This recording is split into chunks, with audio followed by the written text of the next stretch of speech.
જંગલના માર્ગે ચાલે છે, આત્મહત્યા કરવાના વિચારથી.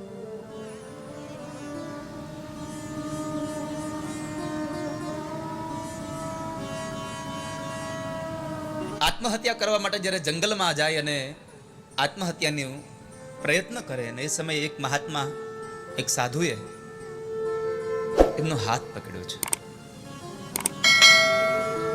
કે એ ભાઈ,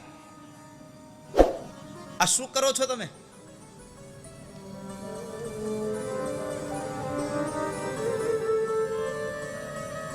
ભગવાને આપેલો મનુષ્ય અવતાર તમે આમનામ વેડફી નાખશો? इस दुनिया में आत्महत्या के समान, आत्महत्या के जैसा दूजा कोई पाप नहीं है.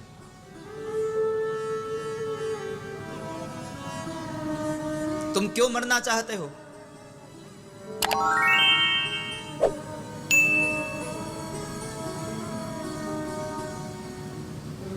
भगवान ने दिया हुआ ये अनमोल्य शरीर क्या हुआ? महाराज,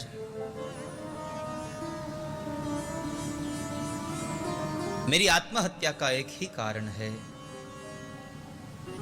मेरे संसार में मुझे बेटा नहीं मिला है.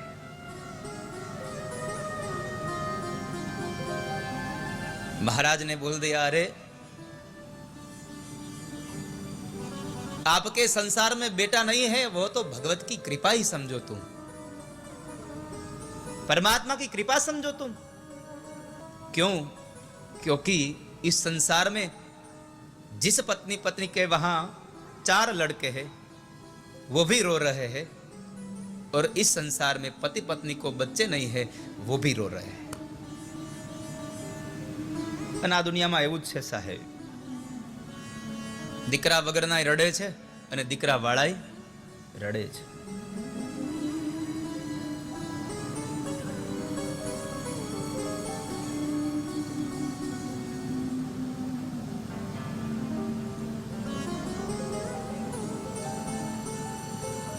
તમારા ઘરે દીકરો નથી, ભગવાનની કૃપા છે.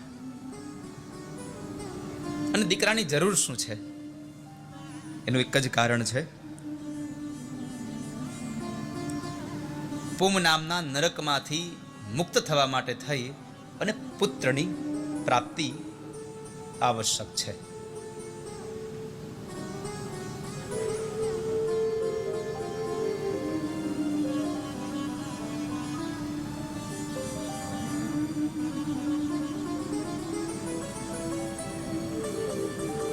દીકરા વગરનું સુખ ક્યાં છે મહારાજ સંસારમાં? મહારાજે કહ્યું, આ સંસારમાં સુખ એક જ જગ્યાએ છે, સંન્યાસે સર્વથા સુખમ. આ દુનિયામાં સંસારમાંથી નહીં, સંન્યાસમાં જે સુખ છે એવું સુખ આ દુનિયામાં બીજે કશે જ નથી.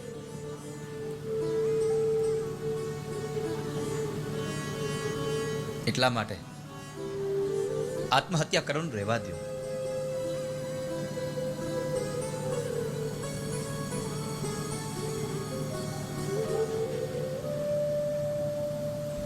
બહુ સમજાવ્યા આત્મદેવ બ્રાહ્મણને, પણ આત્મદેવ બ્રાહ્મણ ન સમજ્યા. મહારાજ કહે છે કે ભાઈ, આ દુનિયામાં સંપત્તિ, સંતતિ, આ બધું શું છે? નથી સંતતિ આપણી, નથી સંપત્તિ આપણી. આ તો બધા સ્વાર્થના સગા છે. જ્યાં સુધી સ્વાર્થ છે ત્યાં સુધી બધા જ પોતાનું મારું મારું કહેશે. જેવો સ્વાર્થ સમાપ્ત થયો પછી કોણ હું ને કોણ તું. આ સંસારની વાસનાને છોડો. વિવેકમ તુ સમાસાદ્ય ત્યજ સંસાર વાસન. વિવેકને ધરીને તું સંસારની વાસનાઓમાંથી મુક્ત થઈ જવાલા. જીવનમાં વિવેકને લાવો. અને વિવેક ક્યાંથી આવશે? ફરી પાછો કહું, બિનુ સત્સંગ વિવેક ન હોય. सत्संग के बिना जिंदगी में विवेक नहीं मिलता है त्यारे।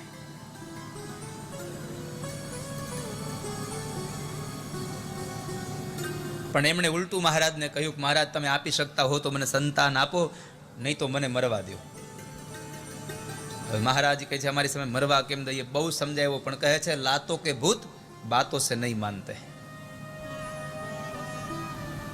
આને દીકરાના નામનું એક ભૂત વળી ગયું છે, અને જ્યાં સુધી દીકરો એમને દુખી નહીં કરે ત્યાં સુધી આમને આ દીકરાના નામનું ભૂત એમના ઉપરથી ઉતરશે નહીં.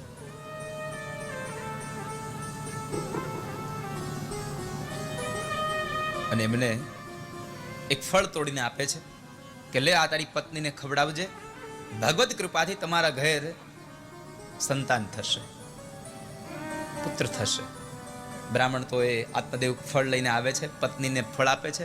પેલા મહાત્માજીની વાત કહે છે કે આ ફળને ખાઈશ તો આપણા ઘરે સંતાન થશે. આટલું કહી અને બ્રાહ્મણ નીકળી જાય છે.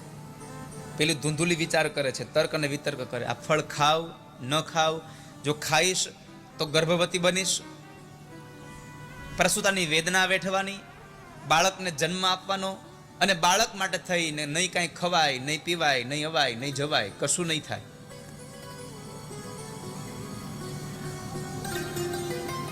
ફળ ખાવ ન ખાવ.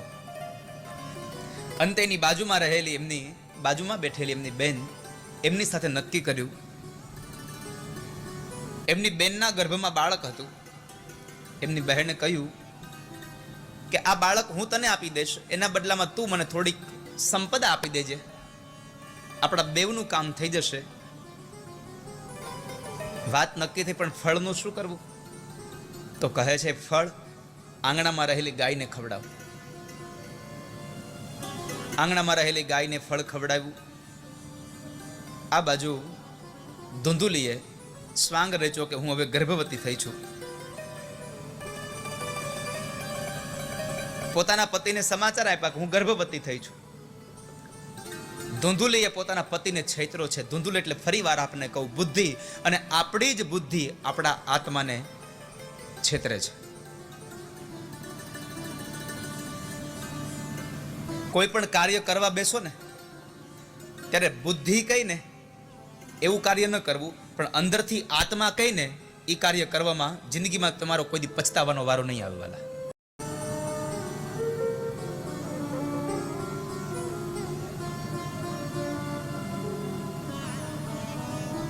આત્માને છૂટી જવું છે અને બુદ્ધિને બંધ થવું છે. બંધન જંખે છે મન અને આત્મ જંખે છુટકારો.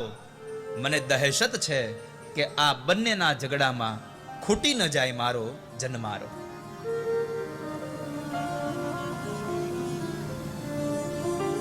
સમય વ્યતીત થયો. બેનને ત્યાં બાળક જન્મો, દીકરો આવ્યો. કોઈને ખબર ન પડે એમ બહેનને આપી દીધો. આત્મદેવને સમાચાર મળ્યા, દીકરો આવ્યો છે. ખૂબ આનંદ થયો. ત્યાર પછીના 3 મહિનાનો સમય વ્યતીત થયો અને પેલી ગાયે એક દીકરાને જન્મ આપ્યો, બાળકને જન્મ આપ્યો. પણ ફરક એટલો હતો, આખું શરીર માણસનું હતું. કાન જે હતા એ માત્ર ગાયના કાન જેવા હતા. એક સંતાનને બદલે 2 દીકરાઓ થયા. આત્મદેવ ખૂબ રાજી થયા. બેવના નામ પાડ્યા. ધૂંધુલીનો દીકરો એટલે ધુંધુકારી પાડ્યું. ગાયના કાન જેવા કાન હતા એટલે એમનું નામ પાડ્યું છે ગોકર્ણ. નામ પાડ્યા. સમય વ્યતીત થયો. બે મોટા થયા. વિદ્યાભ્યાસ માટે બેસાડ્યા. ગોકર્ણ મહારાજ મહાપંડિત બન્યા અને ધુંધુકારી મહાખલ બન્યો છે, મહાશઠ બન્યો છે. ન કરવાના કાર્યો કરે, ન પીવાના પદાર્થો પીવે છે, ખાય છે. મા બાપ પાસેથી પૈસા લઈ જાય અને એ પૈસાનો સદુપયોગ ન કરે, દુર્માર્ગે વાપરે છે આ ધુંધુકારી. યાદ રાખજો અત્યારના યુવાનો, મા બાપની સંપદાને લઈ અને તમારી પાસે રાખેલો વિશ્વાસ મા બાપે, અને એ વિશ્વાસને લઈને તમને આપેલી જે સંપદા છે, જે પૈસો છે, જે ધન છે, એ ધનને તમે જો સારા માર્ગે નહીં વાપરો તો યાદ રાખજો, તમારામાં અને ધુંધુકારીમાં જરાય ફેર નથી.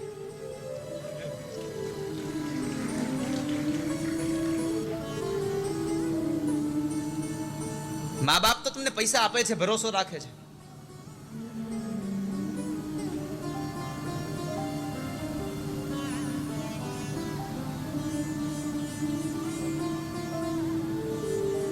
મહાશઠ બન્યો, મા બાપ પાસે પૈસા માગે, ન ખાવાના પદાર્થો ખાય, ન પીવાના પદાર્થો પીવે. એમાં એક વખત માં ધુંધુલીએ પૈસાની ના પાડી, ધન આપવાની ના પાડી. પિતાશ્રી પાસે જઈ અને આત્મદેવને કહ્યું, મને ધન આપો. આત્મદેવને ખબર હતી કે આ ન કરવાના કામો કરે છે, એટલે ધન આપવાની ના પાડીને એ જ સમયે ધુંધુકારીએ પોતાના પિતાશ્રીની છાતીમાં એક લાત મારી અને ધરતી પર પછાડ્યો. જ્યારે દીકરાનું પાટું વાગ્યું ને ત્યારે પેલા મહાત્માજીના શબ્દો યાદ આવ્યા કે દીકરા વાળાય રડે છે અને દીકરા વગરનાય રડે છે.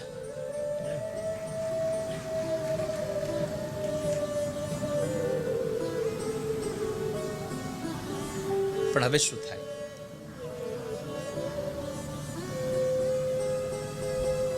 હવે શું કરવું?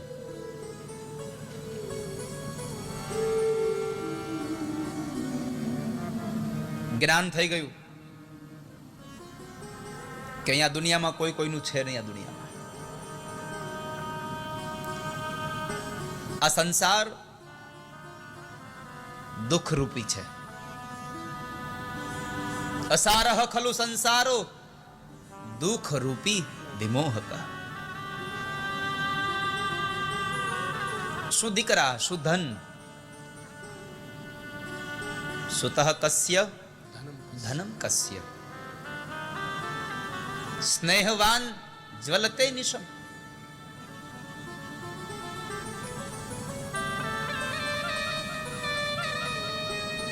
જે દીકરાને એટલો પાલન પોષણ કરીને મોટો કર્યો એ જ દીકરાએ બાપને લાત મારી છે.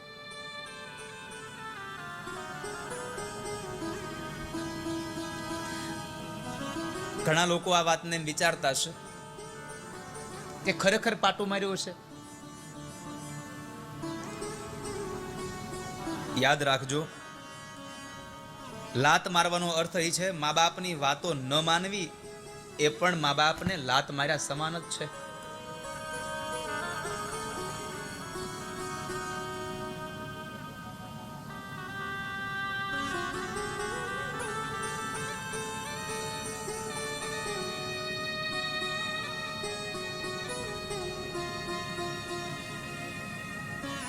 શું કરવું હવે? બીજો દીકરો ગોકર્ણ મહારાજ પરમ જ્ઞાની અને જ્ઞાની દીકરા પાસે જઈને વાત કરી અને જ્ઞાનીએ એટલું જ કહ્યું, પિતાશ્રી એક વાત કહું, કહો મને શું કરું હું?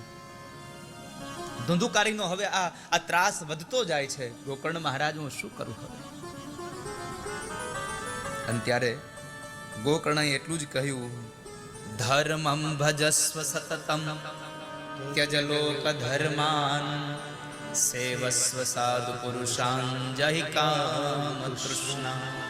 પિતાશ્રી, ધર્મમ ભજસ્વ સતતમ, તમે સદૈવને માટે હવે જેટલી પણ આવરદા બાકી છે એટલી આવરદા તમે ધર્મને ભજો અને ત્યજ લોક ધર્માન, આ દુનિયાના જે વ્યવહારિક જે ધર્મો છે એને છોડી દો. તમે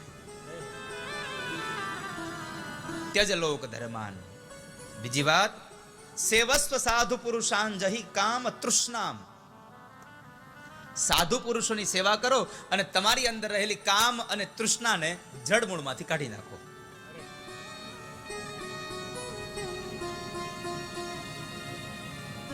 અને સૌથી વાત કહું પિતાશ્રી, સંસારમાં સુખી થવું હોય તો આ બધાને પણ કહું છું, જો સંસારમાં સુખી થવું હોય તો આ એક નાનું વાક્ય મારું યાદ રાખજો. ભાગવતજીનું આ વાક્ય છે.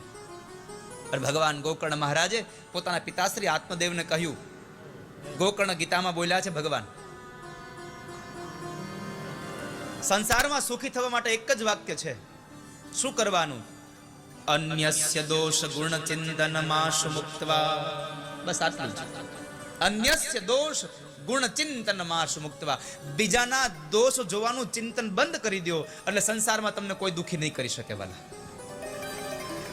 પણ આપણે દુઃખી એટલા માટે થઈએ છીએ, બીજાના દુર્ગુણો જોવા બેસીએ અને આપણે આપણા જ ગુણ જોઈએ.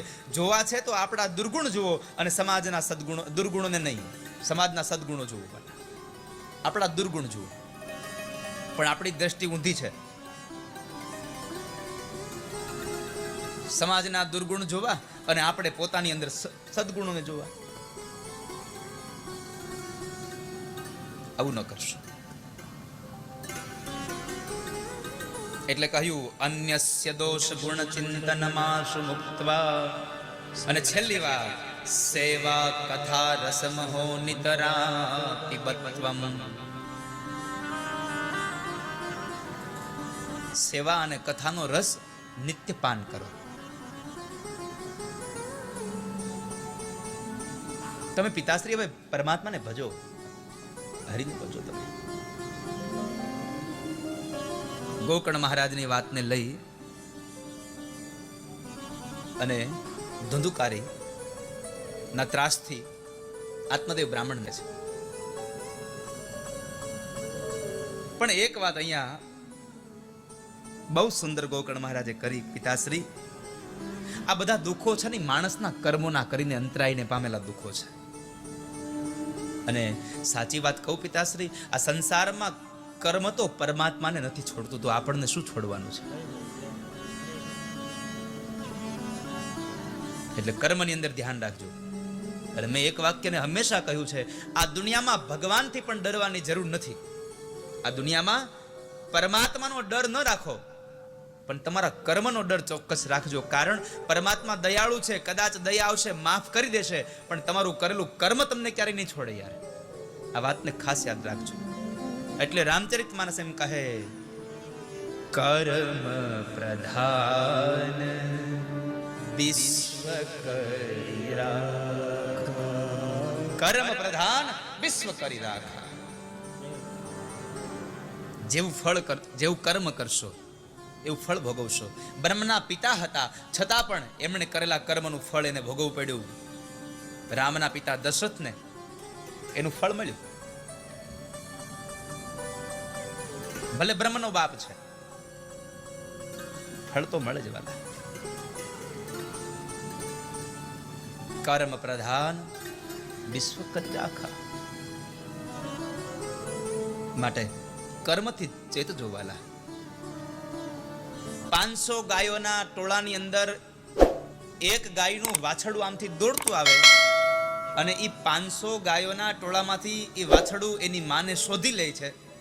એમ આપણા આ સંસારની અંદર કરેલું કોઈ પણ કર્મ ગમે ત્યાં તમે છુપાઈ જાઓ, પણ આપણું કરેલું કર્મ આપણને ગમે ત્યાંથી ગોતી કાઢશે અને એનું ફળ આપણને આપશે, એમાં ચોક્કસપણે છે સાહેબ.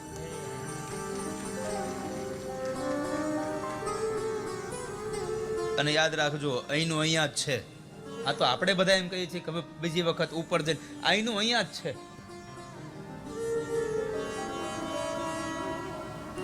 તમારું કરેલું સત્કર્મ જો તમારી આવનારી પેઢી ભોગવી શકતી હોય તો તમારું કરેલું અસત્કર્મ પણ તમારી પેઢીને મળે છે. આ યાદ રાખજો.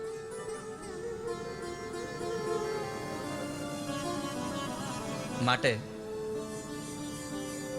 કોઈનું ખરાબ ન કરીએ, કોઈનું અહિત ન કરીએ.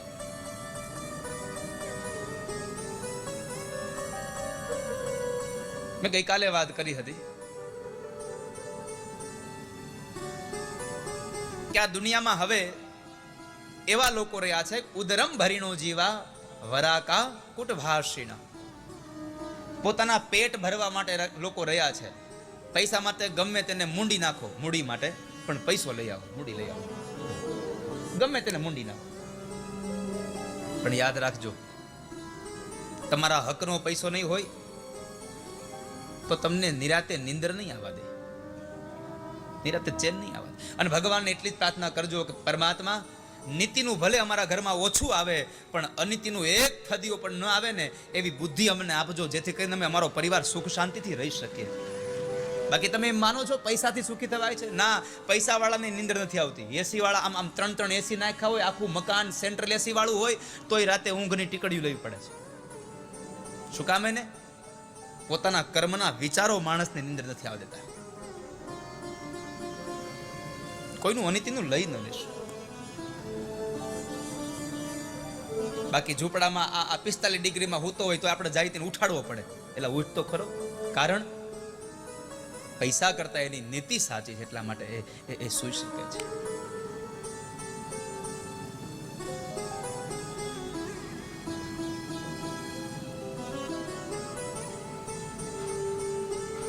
કોઈનું અહિત ન કરશો વાલા.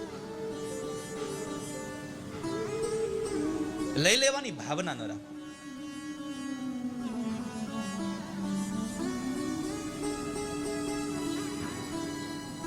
અને આપણી કહેવત છે કે છાણ ઉપાડો ને એટલે ચપટી ધૂળ સાથે આવે ને આવે જ. એમ અનિતિનું ઘરમાં આવે ને એ નીતિનું હોતે થોડુંક ઢવડીને લઈ જાય. એટલે અનિતિનું ઘરમાં ન આવે. ભલે દૂધ ને રોટલો ખાઈને હુઈ જવું પડે, પણ અનિતિનું ઘરમાં ન લઈ આવતા. બાકી મોટા બંગલા બનાવશો તો તમને એમાં નીંદર નહીં આવે. અનિતિનું ઘરમાં આવ્યું, નીંદર ગઈ.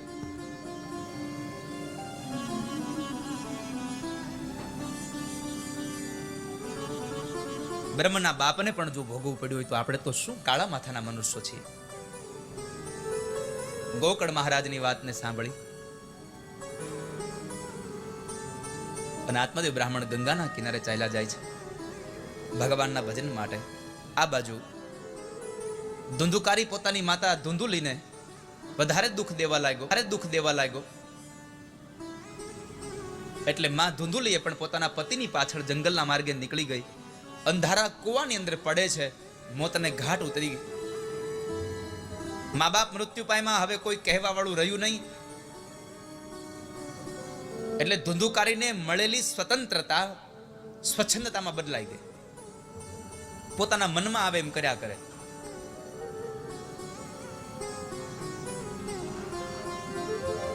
પાંચ ગણિકા સ્ત્રીઓનો સંગ થયો અને આ પાંચનો સંગ થાય ને એટલે પછી જિંદગી ન છૂટી શકે. એકની અંદર પડેલો માણસ જો ન છૂટી શકતો હોય તો આપણે તો પાંચમાં પડ્યા છીએ.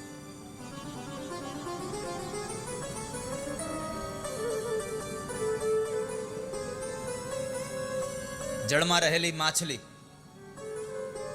સ્વાદને લઈ અને કાંટામાં ફસાઈ જાય છે. એની પાસે એક જ છે સ્વાદ, કાંટામાં ફસાઈ જાય છે, નથી નીકળી શકતી. જંગલમાં રહેલું હરણ સંગીતમાં ફસાઈ જાય છે, મોહ પામે સંગીતમાં. શિકારી જ્યારે શિકાર કરવા જાય ને પછી એને હરણ ન મળે ને એટલે બીનના સૂર વગાડે. અને હરણ છે એ સંગીતનું પ્યાસું છે. અને અંતે એ હરણ વિંધાય છે. હાથીની અંદર કામ છે, મદ ભરેલો છે. કામને લઈને હાથી મરે છે. હવે જેની અંદર એક એક દુર્ગુણો છે એ નથી છૂટી શકતા, તો માણસમાં તો પાંચ દુર્ગુણો ભર્યા છે. શબ્દ, રસ, રૂપ, ગંધ અને સ્પર્શ. આ પાંચ ગણિકાઓનો સંગ થયો આ ધુંધુકારીને. એકના સંગવાળા ન છૂટી શકે તો પાંચના સંગવાળો ક્યાંથી છૂટે?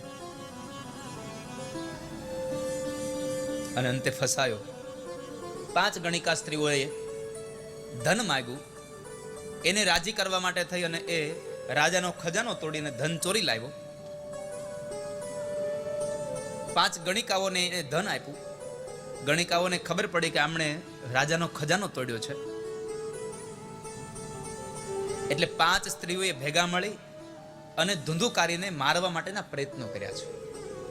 અનેક પ્રયત્નો કર્યા પણ ધુંધુકારી મરતો નથી. કારણ જેનું કર્મ સારું ન હોય ને એનું મૃત્યુ જલ્દી ન આવે.